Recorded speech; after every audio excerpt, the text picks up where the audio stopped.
Hello, hello. So this week was the week on the movie Crimson Tide, which starred Gene Hackman and Denzel Washington. And then we read different parts in both of the books. And as an overall view, we basically went over like respect, trust, valuing others, and different things like self-esteem, like how that plays a role, a leader's intuition, and basically just how you act overall, how you control your emotions. So when watching the film The Crimson Tide, I definitely saw a lot of different characteristics and things that both of the books identified. So starting with the first slide, truly valuing others. I took a quote out of Maxwell's book that said, when a person moves into a position of authority, he or she gives up the right to abuse people. And basically, what is said by this is that when people are given that power, they can't take it and abuse it. They can't use people to their advantage just because they have a higher power over somebody. That's not going to get them anywhere, and that's not going to make them a good leader. So it was definitely shown in the Crimson Tide, because there's a part when Captain Hunter and Captain Ramsey, they're both battling back and forth for leadership. And Hunter, he's the one who doesn't want to set the missile off, and Ramsey's the one who's all for it. And their reasoning behind it is that, well, for Hunter's case, he believes that it's going to end up being bad because they don't have actual proof that the missile needs to be launched, whereas Ramsey's over there saying, let's just do it, let's just send it out, who cares if it's not following all the guidelines and stuff like that. And he's willing to actually go to the extent of holding a gun to a guy's head just so that another one of the crew members would open up a safe so he could launch the missile. So he actually reverts to violence to try and get what he wants to happen. So I think it's funny because throughout the whole movie, Hunter is just very calm and collected about everything. He just is doing everything in a methodical way, and instead of threatening people and using violence, he's just befriending them and gaining trust from these people so that they help him. So it's just funny how Hunter really, really just encourages his followers to help rather than insulting them and belittling them. And he doesn't threaten at all. Moving on to the next slide. Trust. Now, trust is a big thing that you need to have in leadership. That's one of the most important things. And there were 4 different types of trust, things that help to build trust that were listed in Maxwell's book, and that was consistency, respect, communication, and expectations. And a quote that I took out of it was, leaders earn respect by making sound decisions, by admitting their mistakes, and by putting what's best for their followers and the organization ahead of their personal agendas. Now again, this reverts back to the difference between Ramsey and Hunter. Ramsey's out for his own personal agenda. He doesn't look at the decision as what's best for the submarine, what's best for these people, what's safest. He doesn't admit to a mistake that he might be wrong about, or that the message that came through might be wrong. And he doesn't put what's best for the organization, or in this case the submarine, before his own. So he's ready and all gung-ho ready to do this, and Hunter's actually taking a step back and looking at the issue from both angles and trying to gain that respect by setting his personal agenda aside and figuring out what's best. And it's cool to see how with trust there is consistency.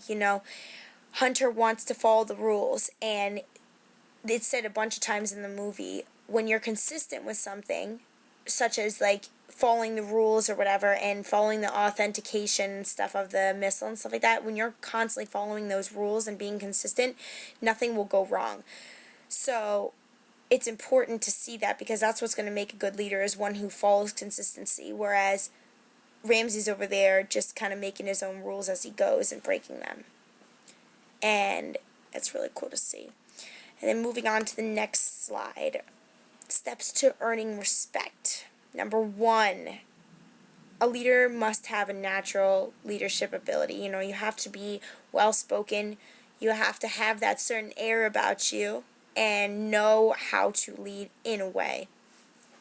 And some people just don't have that, you know. You have to be more outgoing. You have to be, you can't be afraid to just step up to the plate. So, it's cool. And 2, respecting others. That is a big, big thing when it comes to leadership, because if you don't respect others, no one is going to respect you in return. You really need to take the time to set aside, get to know everybody in your group or whatever the case may be, whatever you're leading, and really respect them, because the more you beat somebody down, the less likely they're going to respect you. They're just going to take it and they're going to rebel against you. And that's kind of what happens on this boat. The more and more Ramsey's beating down on people, the more they start to rebel against him. And courage. Obviously, a leader has to have courage to go anywhere. They have to be able to just take that risk, you know. And success, that's a big thing.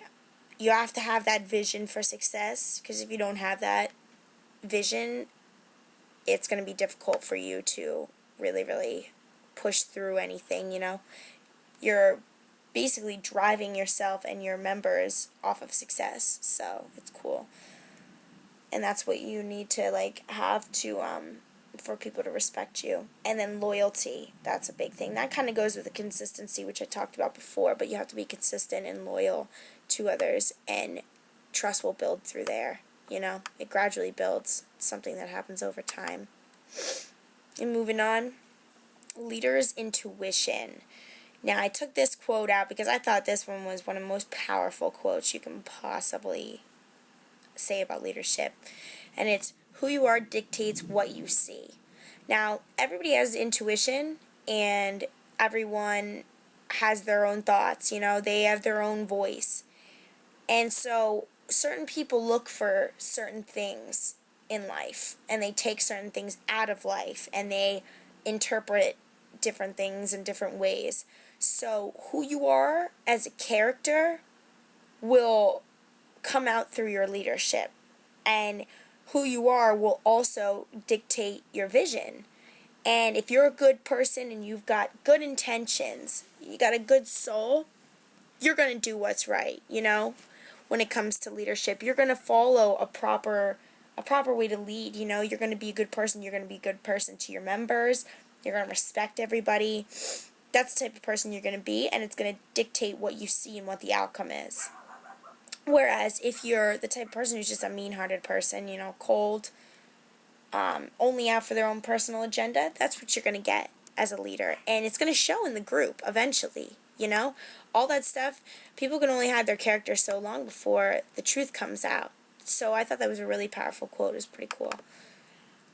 Controlling your emotions and yourself. That is something that I think everybody in this world can definitely benefit from. Like, just reading through this whole chapter, I really liked it. And basically what I took out of it was, know your triggers in life. You know, everyone's set off by something different. It's funny, actually. You know, you just never know what can set someone off. But you need to know your own personal triggers, so when you feel like you're being triggered, you can take a step back and calm down and be more tolerant of that, you know, or avoid situations where you're going to be set off. Because the last thing anybody needs is a leader freaking out all the time, you know, taking it out on everybody else. And when a lot of times it really is nobody's fault. So you need to know your triggers. You need to remain calm under stress. I mean, you could tell in this boat they're running around crazily trying, you know, there's missiles being shot at them, they're trying to shoot back, you know. You have to remain calm under stress at all times and be very patient and just believe in what you're doing. And learning to take feedback, both positive and negative, that's a big thing, you know, that a lot of people can't do. They cannot take feedback.